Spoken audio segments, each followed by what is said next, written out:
ओम शांति। माँ लक्ष्मी की 10 मिनट की चमत्कारी कथा। शांति। शीर्षक सच्ची भक्ति का चमत्कार। शांति। बहुत समय पहले की बात है। एक सुंदर नगर में शांति। हरिदास नाम का एक गरीब ब्राह्मण रहता था। वो बहुत ईमानदार और भगवान का सच्चा भक्त था। उसके पास धन बिल्कुल नहीं था, लेकिन उसके मन में कभी लालच नहीं आया। हरिदास रोज सुबह उठकर स्नान करता, दीप जलाता और सच्चे मन से माँ लक्ष्मी की पूजा करता।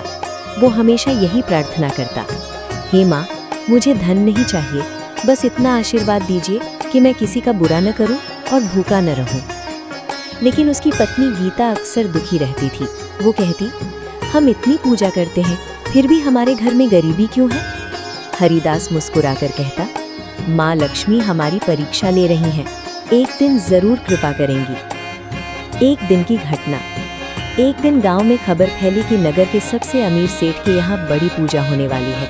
सबको बुलाया गया, लेकिन हरिदास को नहीं बुलाया गया क्योंकि वो गरीब था। गीता को बहुत दुख हुआ, लेकिन हरिदास ने कहा, कोई बात नहीं, हम अपने घर में ही माँ की पूजा करेंगे।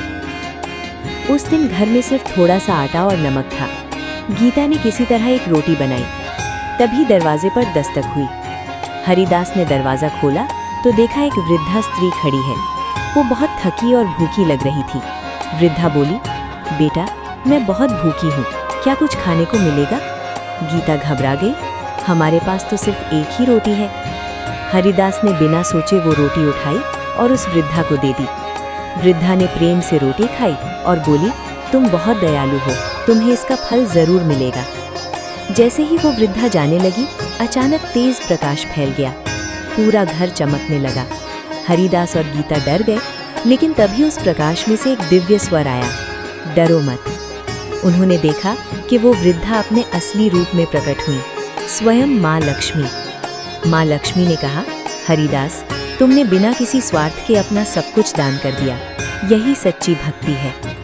गीता की आंखों में आंसू आ गए। वो बोली, माँ, मुझे माफ कर दीजिए, मैं हमेशा धन के लिए परेशान रहती थी। माँ लक्ष्मी मुस्कुराई और बोली, धन वहीं टिकता है जहाँ प्रेम, दया और संतोष होता है। इतना कहते ही उनका छोटा सा घर एक सुंदर और समृद्ध घर में बदल गया। अनाज के भंडार भर गए और घर में खुशियाँ छा गईं।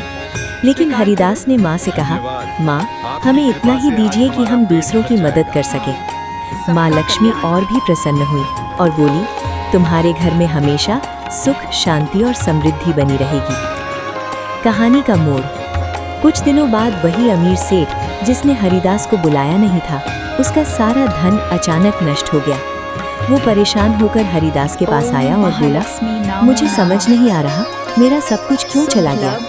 हरिदास ने उसे पूरी घटना बताई और कहा, धन से नहीं, अच्छे कर्मों से माँ लक्ष्मी प्रसन्न होती है। सेठ को अपनी गलती का एहसास हुआ। उसने गरीबों की मदद शुरू की और धीरे धीरे उसका जीवन भी सुधर गया।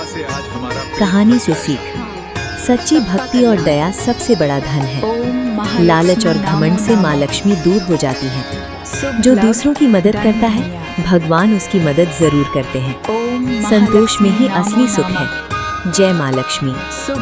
अगर चाहूँ तो मैं इस 10 मिनट की कहानी को वॉइस ओवर स्क्रिप्ट, रील्स या शॉर्ट्स वर्जन या 3D इमेज प्रॉम्प्ट्स में भी बदल सकता हूँ।